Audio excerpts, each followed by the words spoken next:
Assalamualaikum. Bertemu lagi di channel ini bersama Kang Dakwa. Kita lanjutkan dongeng Raga Sukma di season yang pertama di episode ke-62. Di episode sebelumnya Kang Dakwa menceritakan tentang bagaimana petualangan Raga Sukma di Pulau Biru yang sedang tinggal mencoba untuk membetahkan diri, mencoba untuk nyaman. Namun ketika sedang berburu, ketemu sama kera. Bagaimana kelanjutan ceritanya? Maka kasadayana cara ketan.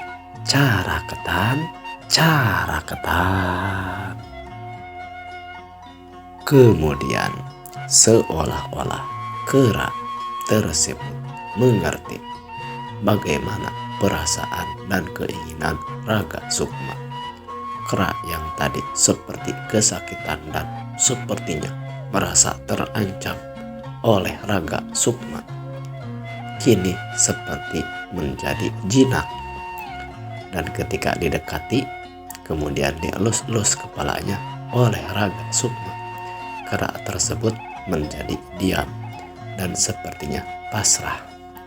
Dengan perlahan dan penuh dengan kehati-hatian, Raga Sukma kemudian membawa kera tersebut ke tempat tinggalnya di guha di atas tebing di dekat sumber air di Pulau Biru tersebut.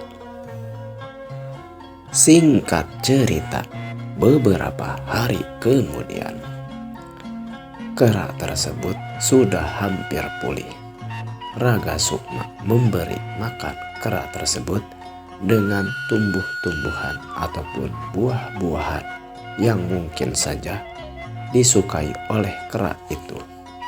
Dan kera tersebut pun seolah-olah ngerti dan jinak ketika dipelihara oleh Raga Sukma.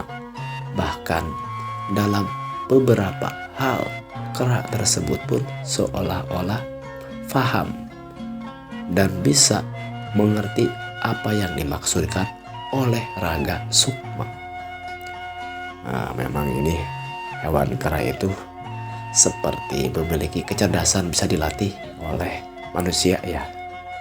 Begitupun keadaannya di saat itu Raga Sukma dan juga kera di hutan biru itu, di Pulau Biru itu. Kera itu berwarna abu-abu, bukan hitam, tidak juga putih, tapi abu-abu, seperti kera pada umumnya. Kalau mungkin bisa disamakan seperti hewan kera lutung. Oleh karena itu Raga Sukma memberikan nama kera itu dengan si lutung. Di suatu waktu Raga Sukma berbicara kepada kera tersebut. "Lutung, kamu sekarang sudah sembuh. Apakah kamu menginginkan lapar?" "Ya, kalau lapar mah ngomong aja." "Ya, ngamang." Kamu bersuara. Coba lagi. Ngomong. Ngamang. Kamu bisa berbicara? Apakah kamu benar-benar bisa berbicara atau mengikuti suara saya saja? Ngamang. Coba katakan lagi. Lutung. Lutung. Lutung ngomong. Lutung ngomong. Wah, kera yang aneh ini. Apakah kera memang bisa berbicara atau saya berhalusinasi atau apakah ini kera yang jadi-jadian? Aduh, Kemudian Dalam keadaan agak terheran tersebut, dengan perlahan Raga Sukma membawa kera itu dan kemudian dibawanya keluar guha yang pada hari itu adalah hari pertama setelah dipelihara, dibawa keluar dari guha tempat selama ini kera tersebut disimpan untuk dipelihara. Ternyata kera tersebut bisa menirukan suara manusia. Beberapa kata terus diajarkan oleh Raga Sukma. Bahkan dia pun menunjukkan nama-nama sesuatu seperti tumbuhan, batu, buah-buahan, dan lain sebagainya. Luar biasanya, kera tersebut seolah-olah bisa mengerti dan bisa berbicara. Namun selama itu sepertinya kera itu sulit mengungkapkan kata apa yang bisa dimengerti oleh manusia. Apakah kera ini kera jadi-jadian atau kera luar biasa? Atau kalau secara umum kera itu tidak bisa mengatakan bersuara seperti manusia, tapi kera ini bisa. Dalam keadaan seperti itu pun Raga Sukma merasa heran, kera apakah yang sedang dia pelihara? Beberapa hari telah berlalu. Kera tersebut pun seolah-olah nyaman tinggal dipelihara oleh Raga Sukma. Begitupun Raga Sukma merasa ada teman walaupun dengan seekor satwa dengan jenis ataupun spesies kera yang sudah diberi nama oleh dia, si Lutung. Lutung, kamu ini hewan atau manusia seperti saya?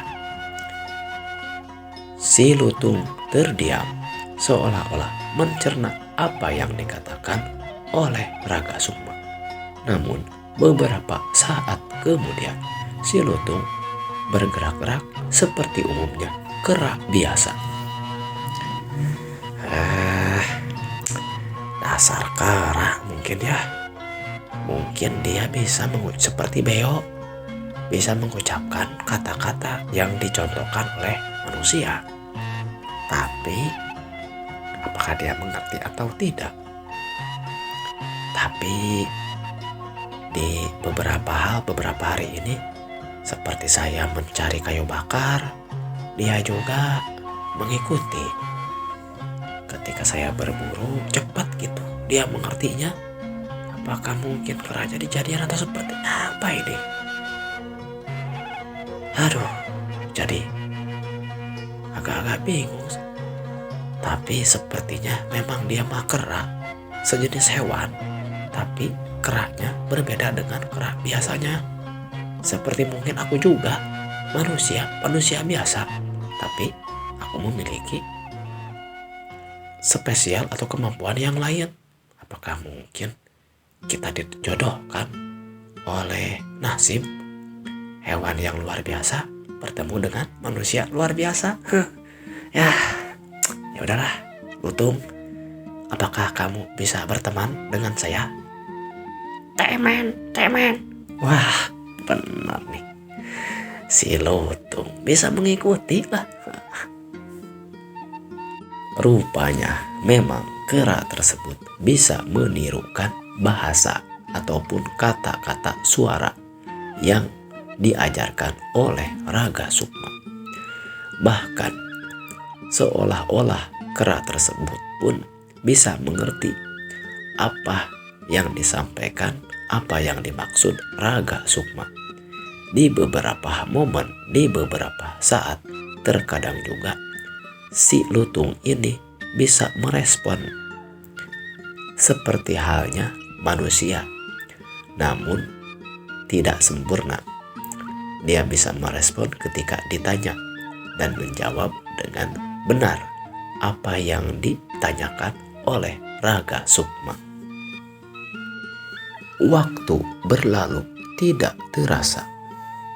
Apalagi di saat sekarang Raga Sukma sudah memiliki teman, penghuni Pulau Biru yang berspesies dari hewan, yaitu si lutung ataupun kera Pulau Biru. Namun yang agak aneh, di pulau tersebut tidak ada lagi kera selain kera itu. Hewannya juga yang terdapat kebanyakan adalah hewan amfibi seperti katak. Kadang-kadang ada buaya ataupun landak. Tidak ada hewan-hewan seperti kelinci, kuda, kucing, harimau, ataupun hewan-hewan buas yang lainnya kecuali ular ataupun hewan amfibi seperti buaya ataupun katak. Sisanya adalah hewan-hewan kecil seperti serangga ataupun burung-burung. Intinya pulau tersebut tidak memiliki banyak hewan yang beragam, tapi hanya hewan-hewan yang wajar tinggal di sebuah pulau yang tidak terlalu besar.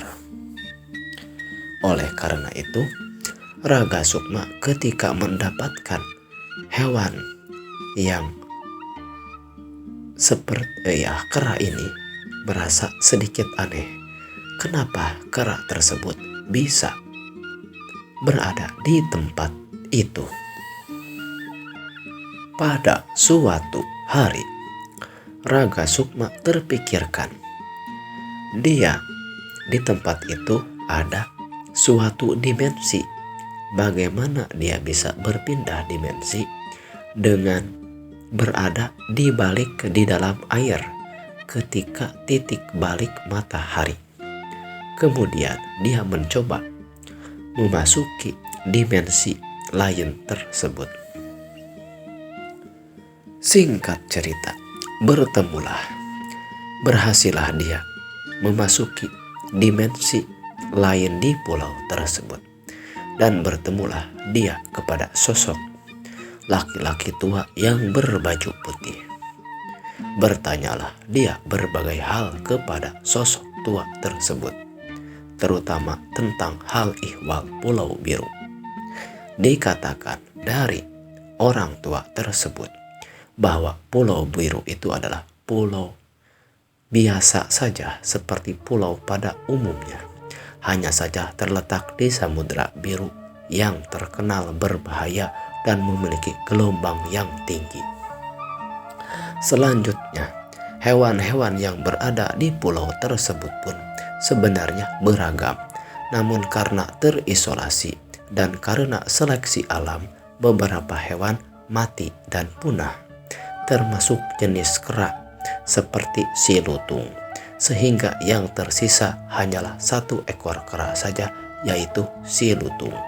Dari keterangan si orang tua di dimensi lain itu, Raga Sukma mengerti bahwa di pulau tersebut Raga Sukma memang harus berlatih dan mencari jati diri, melatih kekuatannya. Kemudian Raga Sukma pun bertanya bagaimana caranya dia bisa keluar dari pulau tersebut. Kata orang tua tersebut, dikatakan bahwa Raga Sukma harus melakukannya dengan cara manusia biasa. Bagaimana caranya? Kamu ini Raga Sukma, kenapa bingung-bingung amat? Kamu saja pikirkan bagaimana caranya seorang manusia biasa ingin berpindah dari satu pulau ke pulau yang lainnya. Berarti kalau ingin menempuh atau mengarungi samudranya mah memakai kapal atau perahu. Iya gitu, buat aja perahu. Apalagi kamu sekarang sudah ada yang membantu. Memang si lutung ini jenis kera, tapi kera yang hampir punah dan kera satu-satunya yang masih tersisa di alam dunia ini. Kera ini memiliki kecerdasan dan mampu menirukan suara seperti suara manusia. Kalau dalam burung mah seperti beo, bisa menirukan suara manusia, tapi spesialnya dia memiliki kecerdasan yang lebih dari kera-kera pada umumnya, pada biasanya. Boleh dibilang kalau disebut manusia mah masih jauh, tapi dia bisa mengerti apa yang dimaksud oleh manusia dan juga bisa menirukan suara manusia. Gitu kalau si Lutung mah. Nah, urusan kamu ingin keluar dari pulau ini tadi, kamu pikirkan saja secara manusiawi dengan membuat kapal tadi. Bagaimana caranya bisa keluar dari pulau ini? Gitu saja, susah-susah amat. Bahkan setiap pertanyaan bisa kamu pikirkan, tidak harus bergantung bertanya kepada saya. Kamu justru harus mengasah diri kamu sendiri. Kamu adalah manusia. Manusia yang umum saja memiliki derajat yang sangat tinggi. Apalagi kamu yang memiliki kemampuan yang spesial. Bisa meraga sukma, bisa berubah dari bentuk manusia ke bentuk yang lainnya. Tapi dalam satu syarat. Ketika kamu berada di dimensi lain, yaitu dimensi sekarang ini. Baik itu di dimensi goib seperti sekarang kamu berada, atau dimensi manusia seperti Pulau Biru dan seterusnya. Nah, bagaimana kalau saya ingin kembali ke dimensi saya? Kata saya juga kamu bisa melakukannya, tapi kamu belum tahu caranya. Kalau saya kasih tahu caranya, kamu belum tentu bisa melakukannya. Caranya mah cukup kamu konsentrasi. Itu coba kalau kamu dibilang sama saya, kamu cukup konsentrasi, kamu bisa tidak pindah ke dimensi kamu sendiri? Susah, saya pernah mencobanya. Iya, karena kamu belum tahu caranya, belum mau bisa melaksanakan caranya.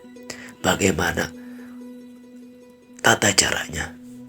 Ya udah tuh, kamu bilang saja sama saya. Kata saya juga seperti itu. Kamu konsentrasi. Tata caranya saya juga tidak bisa menjelaskan.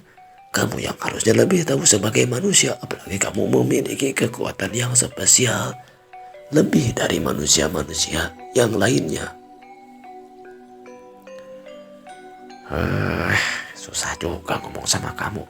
Pokok kamu bisa membantu saya, tapi kamu juga gak tahu apa-apa. Kalau dibilang saya ini boleh dibilang makhluk yang bukan makhluk dohir, tapi bisa dibilang makhluk gaib. Bahkan boleh dibilang saya ini sifatnya lembut. Boleh jadi juga saya ini jiwa manusia yang lain, tapi bukan berarti jiwa yang merakayangan, bukan. Saya pun tidak bisa menjelaskan siapa saya ini. Apa, jenis apa saya ini? Kalau kamu mau mengartikan boleh.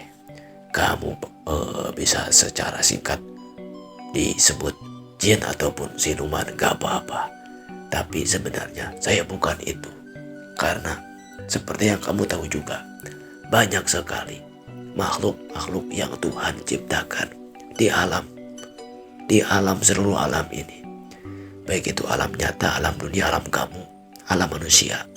Ada alam jin, ada alam siluman, ada alam arwah, ada alam lelembut, ada alam hantu. Banyak sekali alam itu dan dimensinya berbeda-beda. Rahasianya bagaimana caranya? Itu urusan kamu, karena saya juga tidak tahu.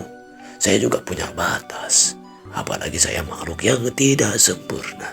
Raga Sukma. Kalau boleh saya tahu siapa nama kamu?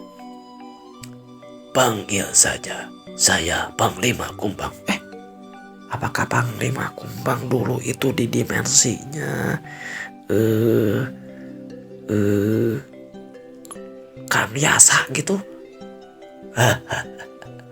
Kamu boleh juga menganggapnya seperti itu. Aku adalah Panglima Kumbang di dimensinya Yasa. Tapi aku adalah entitas atau sesuatu yang lainnya.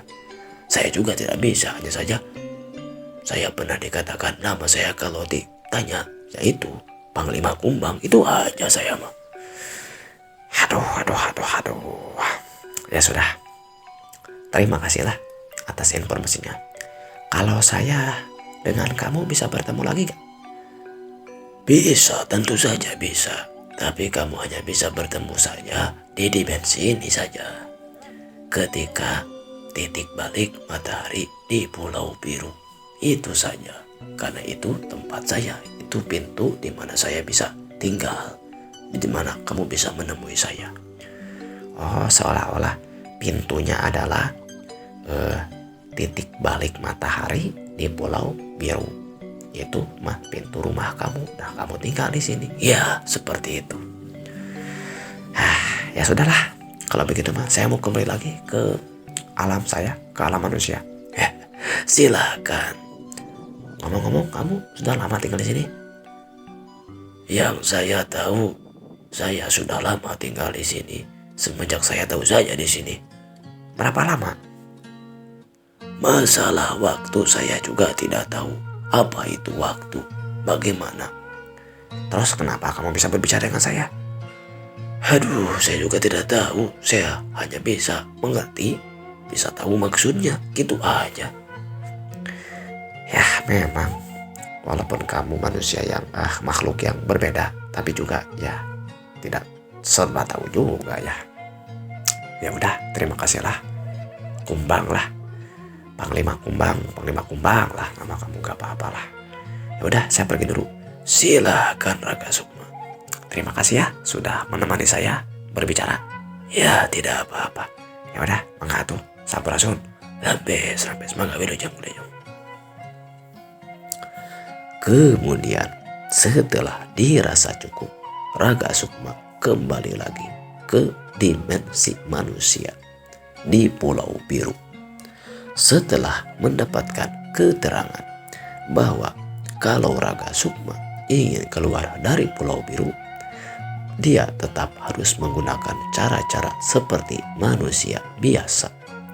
Setelah memahami dan jelas apa yang akan dia lakukan, selanjutnya bersama ditemani oleh si lutung kera ajaib itu, Raka Sukma menyusun kekuatan tatahar, membuat suatu kapal dengan menggunakan bahan seadanya, cara seadanya, dan sebisanya. Cukup lama karena alat yang digunakan cukup terbatas, hanya menggunakan sebisa-bisa dengan pisau ataupun golok sayap Garuda. Selanjutnya, setelah berminggu-minggu, hampir berbulan-bulan, terciptalah akhirnya jadi pula suatu sampan ataupun suatu perahu dengan menggunakan tiang, dengan menggunakan kayu-kayu yang diikatkan sehingga menjadi kokoh. Perahu itu pun tidak seperti perahu pada umumnya, tapi lebih mirip seperti rakit. Rakit yang cukup lebar dan cukup panjang. Lebarnya hampir 4 meter dengan panjang hampir 8 atau 10 meter. Cukup besar. Di rakit itu, semula dia ataupun Raka Sukma menyimpannya atau melabuhkannya di sungai di Pulau Biru tersebut. Setelah rakitnya dirasa cukup kuat membawa dirinya dan juga temannya si lutung, kemudian dia pun membuat seperti sebuah bangunan ataupun ruangan ataupun kamar kabin di rakit tersebut. Singkat cerita, terciptalah sebuah perahu rakit dengan gubuk kecil di atasnya. Setelah dirasa cukup membuat perahu tersebut, kemudian Raka Sukma mencari bahan untuk dibuat seolah-olah seperti layar dan juga pengayuh perahu tersebut dengan menggunakan ciduk ataupun kayu yang lainnya. Dia juga memperhitungkan bagaimana caranya perahu tersebut, rakit tersebut bisa bertahan dalam terjangan ombak gelombang yang cukup besar di Samudra Biru yang pernah dia saksikan sebelumnya. Lotung, apakah kamu pernah melewati Samudra Biru? Samudra Biru apa? Saya tidak tahu. Emang kamu tidak tahu ya? Jadi kamu benar-benar asli tinggal di Pulau Biru ini? Yang saya tahu selama saya berada di tempat ini ya saya di sini aja. Apakah kamu pernah bertemu manusia? Seingat saya manusia yang saya temui adalah kamu, Raga. Aduh, bingung. Ya. Memang wajar sih. Walaupun ada beberapa orang yang sudah kesini, belum tentu kamu bertemu. Soalnya saya menemukan kamu juga di dalam hutan yang begitu dalam, lebat juga. Kalau hewan-hewan kera selain kamu sebelumnya, apakah kamu pernah tahu? Yang saya tahu, saya makan disediakan oleh ayah saya, bapak saya, kemudian dia sakit dan dia tidak bergerak lagi sampai dia bau. Mungkin mah meninggal, merenya mati ya bapaknya ya. Kemudian sampai bau, berarti mau bangke, bener mati itu teh. Mati kalau Sugante, bukankah mati itu kamu Raga Sukma suka masuk ke dalam air kemudian membasahi tubuh? Itu mah mandi, bukan mati. Mandi itu mah Kirain sama antara itu mandi dan mati. Ya udahlah, gak apa-apa. Tapi nanti ketika di manusia, bukan alam manusia ya, dari sekarang juga alam manusia sebenarnya. Tuh, kamu kalau diketahui oleh orang-orang ketemu dengan manusia yang lain, maksudnya di peradaban, di tempat lain yang banyak manusianya, kalau ada orang yang tahu kamu bisa bicara seperti ini dan mengerti bahasa saya, kamu pasti bakal diburu, dicari oleh orang-orang, dan boleh jadi kamu akan berpisah dari saya. Nah, kalau seperti itu akan sangat membahayakan bagi kamu. Jadi, ketika tidak bertemu dengan saya, usahakan kamu tidak bersuara seperti manusia, ngobrol seperti ini. Paham gak kamu? Paham. Bukankah kamu sering mengatakannya? Benar. Kemudian, apakah kamu mau emang keluar dari pulau ini bersama saya, ikut gitu? Saya mah gimana kamu aja, Raga. Kalau kamu mau membawa saya ikut. Kalau kamu nggak mau membawa saya, ya udah, saya mah tinggal lagi di sini. Kan berarti saya sendiri seperti dulu. Iya juga ya. Ya udahlah. Kalau begitu, kalau kamu nggak mau ikut, kamu harus nurut ya. Jangan bersuara seperti suara manusia. Kalaupun ya seperti biasa aja, suara kera. Kan saya mah bukan karena saya malu dong seperti kata kamu juga. Iya, tapi tetap kamu adalah kera. Sejenis kera lah gitu. Paham kan? Ya sudah, saya mah nurut saja sama kamu. Ini, tuh, besok kita akan keluar dari pulau ini. Itu sangat berbahaya sekali. Jadi kita akan mulai berpetualangan lain. selain di pulau ini. Nah, kita akan berdua. Sambil saya juga ini sebenarnya bukan asli orang dimensi ini. Saya juga harus cari tahu bagaimana caranya kembali lagi ke dimensi saya. Dan juga saya ini ada seolah-olah misi juga.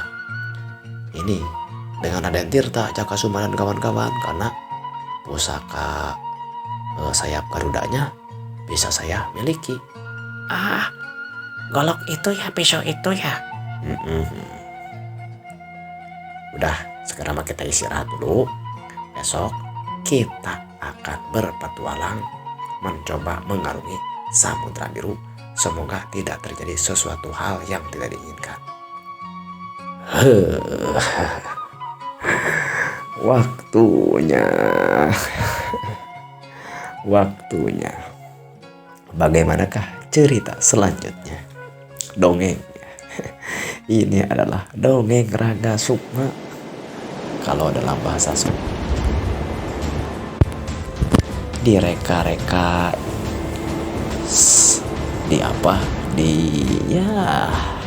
dibuat sedemikian rupa sehingga menarik gitu. Dan mudah-mudahan menjadi hiburan menarik untuk yang mendengarkan ataupun menyimak video ini. Kita bertemu lagi di episode selanjutnya. Like, komen, dan subscribe-nya di atasku Kang Dagol. Bagaimana kelanjutan ceritanya? Ya, kita bertemu lagi di episode selanjutnya. Wilujeng patepang deui pernios.